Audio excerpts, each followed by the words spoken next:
Hyperfocus. How to work less to achieve more.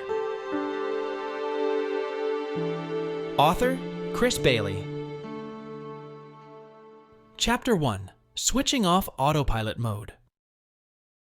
About 40% of our actions do not require conscious decisions. We do them on autopilot. But some decisions are worth making consciously, such as allocating your attention. We usually manage our attention on autopilot. When we receive an email from our boss, we instinctively put things on hold and write a reply. And when we get a notification of new comments, we go to read them. Attention is a very limited resource. The better we are able to focus, the more focused, productive, and creative we become. That's why so many people can't read books, because they can't teach themselves not to get distracted. Their thoughts are always walking somewhere, and they want to pick up their phone as soon as possible. Or we can run 5 apps in a circle, updating them over and over until we wake up from the trance. There are 4 types of tasks. To understand which type a task belongs to, ask yourself, is this task productive or not? In other words, will you accomplish a lot by doing it? And is it attractive? Meaning, is it interesting to perform? Necessary activities can include work meetings, phone conversations about the quarterly budget, or filling out financial reports. In other words, all the work we have to force ourselves to do. A non-essential activity is a minor task, such as shuffling papers on a desk or sorting through folders on a computer. By spending your time doing these things, you're being lazy because you're trying to put off doing something that you need to do. Distracting activities are anything that distracts us, such as being active on social media, messenger and news sites, or chatting with coworkers. The poorer a person is at allocating their attention, the more time they spend in this category. Focused activities are the tasks that provide the greatest payoff, and we immerse ourselves in them as much as possible. For example, an actor's purposeful activity would be rehearsing and performing roles. A financial advisor's would be investing, meeting with clients, and studying the news. A highly productive person, in a good way, needs to focus on only 2 sectors of the spreadsheet. But usually all people get distracted over time, and some people only start to focus when a deadline is approaching. This book will help you to be less on autopilot and focus all your attention on only 2 categories. First, divide all your tasks into these 4 categories, so you will immediately understand which tasks are the most productive. Chapter 2. The limits of your attention. The number of things we are able to focus on is limited. Most of the time, we can combine a maximum of 2 activities, such as filling in forms and talking to someone. It takes more than half of your attention to make sense of a conversation. Part of it to interpret the person's words, part to guess what's behind them. The rest of our attention we can spend on something irrelevant. We can hold a small amount of information in short-term memory. The author refers to the place in short-term memory as the space of attention. That is, it is the space we use to temporarily store information while it's being processed. When we pay attention to something, that information fills the short-term memory space. For example, if we watch a video and make dinner at the same time, we squeeze both tasks into the attention space. When we focus on an important conversation, it completely occupies our attention space. And when we recall a friend's birthday or the name of a song by calling on long-term memory, that information is loaded into the attention space for as long as we need it. If your brain were a computer, attention space would be RAM. That said, you can't do complex things at the same time. For example, trying to read a book and watch a TV show, you will miss half the information from both. Right now, check what your attention span is. You're probably about 100% immersed in the video, which means you'll absorb the information better and faster. Or maybe you're a third of your attention is on your phone. This practice is called meta-awareness, which means we are aware of what we are thinking about. The sooner you notice you are distracted, the sooner you can get back to the task at hand. That's what mindfulness is all about. Noticing what your brain is filled with, what you're thinking, feeling, and perceiving at any given moment. In doing so, you must not judge the thoughts that come into your head, because you will become even more immersed in those thoughts. You need to redirect your attention to the action at hand. By simply noticing what occupies our attention space, we already become more productive. But you can combine a challenging task with habits you do without thinking about it. For example, listen to an audiobook while you clean your house, go grocery shopping, or iron your laundry. This way, you can familiarize yourself with a couple extra books in a month. You can also do tasks that use different senses. For example, sorting and folding laundry and talking on the phone at the same time. Sorting laundry involves motor and visual senses, while talking on the phone involves auditory senses. Because we use different parts of the brain to process them, the tasks do not compete for the same mental resources. Focused work cannot be done out of habit, which is why these tasks are the most productive. You always get more done because they require focus and mental resources, and they involve unique skills. So, there are 3 possible combinations of tasks that fit nicely into the attention space. First, a few small, familiar tasks. Running, breathing rhythm, and listening to music. We can do them all at the same time. Second, a difficult task and a familiar task. For example, listening to an audiobook and playing a simple monotonous game. Third, one challenging task. For example, talking to a supervisor or being a speaker. The uncluttered part of the space allows us to think about what is best to say or how best to approach a task. You may come up with ideas that would not have occurred to you if your attention span had been filled to the brim. You've probably experienced attention overload when you walk into the kitchen and suddenly realize you've forgotten why you came here in the first place.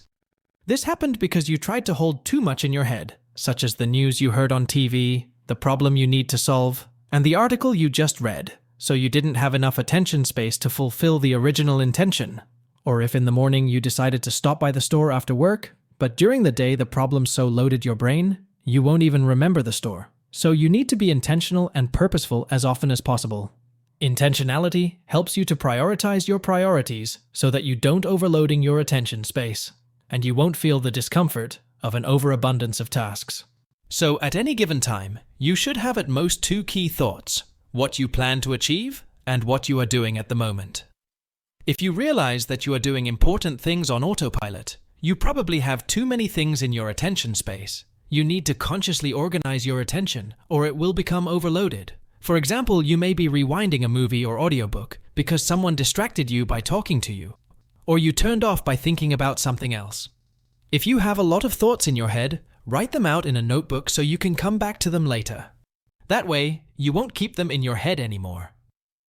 The best way to avoid overload is to be mindful of what you let into your attention span. Turn off the radio on the way home. This allows your brain to process everything that has happened during the day and not forget your intention to buy bread. At home, turn off the TV in the background when you're cooking or doing work that requires concentration. It's these small adjustments that will keep your attention on the intention, and you will think more clearly. Productivity is the achievement of what was planned. If our plan today is to write 3,000 words and make a presentation, and we successfully accomplish these tasks, we feel productive. If we don't want to do anything today, and we don't do it, we find ourselves being very productive as well. But just because we are busy doesn't mean we are productive. Being busy should lead to accomplishing something important. For example, when you're working on a computer, you may be constantly distracted by your phone notifications, causing your attention span to constantly shift, which will reduce your productivity. This happens because when you switch your attention space to something, the attention residue from the previous activity remains in your attention space, and it takes a while for it to disappear. But until it does, we keep thinking about the previous task. As a result, with constant switching of attention, the work lasts 50% longer, so you seem to be working and seem not to be. So remove all distractions. Chapter 3. The Power of Hyperfocus. You've probably had days when you felt super productive and could get a lot done. And even when you've been distracted and your attention has wandered, you've quickly returned to the task at hand. Most likely, these are the moments when you were pushed by deadlines. In this case, all your attention was occupied by one single task. You entered the so-called flow state, when you did not realize the passage of time. And for each hour, you managed to do as much as you usually do for several. And when the task was completed, you did not feel very tired as you did on less busy days. This productive state is called hyperfocus, meaning when the space of attention is filled to the brim with the task at hand. The more tasks you have, the more important it is to choose what exactly you will pay attention to, and how many such objects of attention there will be. The attention span will not overflow in this case, so your work won't seem chaotic and you'll be able to do it more easily. There are 4 stages to entering a state of hyperfocus. The first stage is to choose a productive object of attention. Before you do this, you must have your intention to do this task in the here and now. This could be having a conversation with someone or brainstorming a new product launch. The second stage is to eliminate as many external and internal distractions as possible. This could be the TV running in the background, the phone or people. Also your thoughts not on the topic of the task. The third stage is to focus on the chosen object of attention. You need to determine in advance for how long you will need to concentrate. And the fourth stage is to constantly return to this object and focus on it again. During an hour, we can think about 5 times about something else, so you need to realize that your thoughts go somewhere else and return to the chosen task. In order to determine which that you need to focus on, first, follow the rule of 3. It says that at the beginning of the day, you should set yourself 3 main tasks that you want to complete by the evening. You can also designate 3 main tasks for the week, and also choose 3 daily non-work related things to do. Second, decide which to-dos on your to-do list have maximum impact. To do this, answer the question, what will change in your work and life if you take the time to accomplish a certain item? For example, you need to make an employee handbook. This will reduce new employee onboarding time and increase productivity. To formulate a strong intention, you need to plan exactly how you want to accomplish what you want. These plans should describe exactly when, where, and what needs to be done to move toward the outcome. For example, if a student has a vague goal of find an apartment over Christmas break, they should be specific.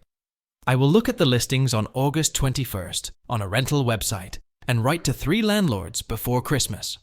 Specifically stated intentions were fulfilled much more often, 62% of students versus 22%.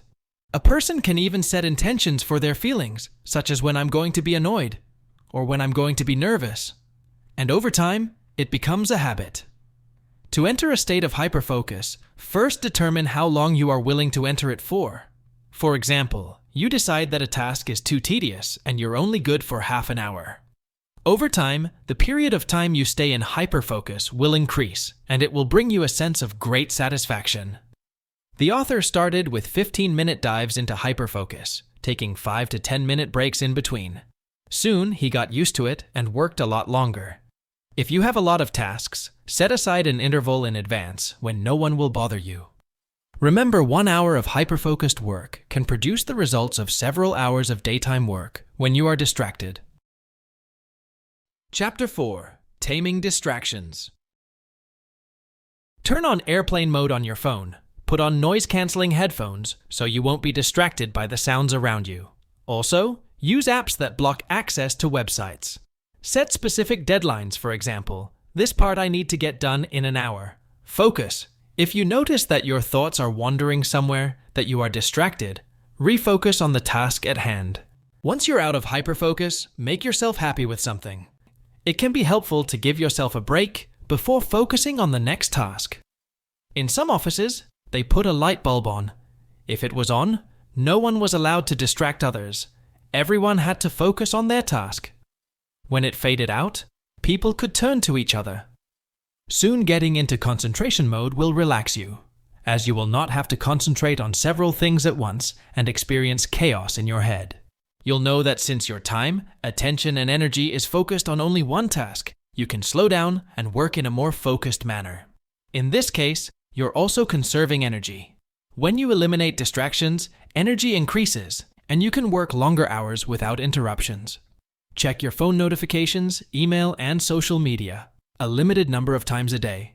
For example, in the morning, at lunch, and in the evening. Otherwise, you'll be refreshing your page to see if someone has reposted your post or messaged you. If you get too many emails, set a timer for 20 minutes and go into hyperfocus and work through the maximum number of emails during that time. Use the 5-sentence rule and stop treating your phone as filling some kind of pause. For example, don't pick it up while you're standing in line at the store, drinking coffee, or sitting on the toilet. Use these small breaks to reflect on the task at hand, or think about alternative approaches to work and life. When sitting in a coffee shop with someone, immediately negotiate that no one will be on their phone and both turn on airplane mode so you don't have the urge to pick up your phone. You can even buy a second phone, one for work and one for fun. Create a meaningless folder on your phone and put all the things that often distract you. This way you will constantly remind yourself that you are going to waste time. Or you can delete unnecessary apps altogether. Change your surroundings. Many offices are decorated in minimalism. They usually have a desk, a computer, a couple of paintings hanging, a picture of the family on the desk, and a small plant in the corner. All of this is done so that nothing distracts a person from their work. Some people can be relaxed by simple familiar music playing in the background, and it should be without words. Or you can put on some music and put on headphones. It's better than listening to the noise in the coffee shop or other people talking in the office. You already know that you need to get a notebook to write out all your thoughts there. You need to unload all your thoughts as much as possible. All meetings, activities, tasks, ideas, even what packages you're expecting for the week. Write it all down so you don't have to keep anything in your mind. Chapter 5. Making Hyperfocus a Habit. You can increase the size of the attention space. The size of the attention space is determined by what is called working memory capacity. It's a term that refers to the amount of information that we can hold in our minds at the same time. The greater the working memory capacity, the more information you hold in your head, and the greater your ability to cope with complex tasks. According to numerous studies, all websites related to so-called brain training produce results in the short term. At the same time, there is a tool whose effectiveness for improving working memory has been experimentally proven. It is meditation. Like hyperfocus, it involves a constant return of attention to a single object, usually your breathing. Your thoughts will constantly drift away, and that's the whole point. Each time you bring your thoughts back to your breath, you are practicing control over your own attention. That's what helps improve its quality scores.